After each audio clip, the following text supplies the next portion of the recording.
Dito po tayo sa barangay ng boundaryhan po ng barangay ng Yabak at Real Quezon. Dito po talaga sa lugar na to, pag tag-ulan na, pag papasok na yung bare months, meron na mga jacuzzi,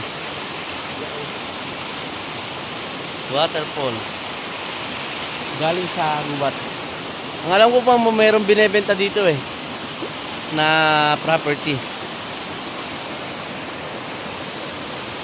Nasa tabi lang po yan ng Barangay Road, yung papunta ng barangay ng Bagong Silang.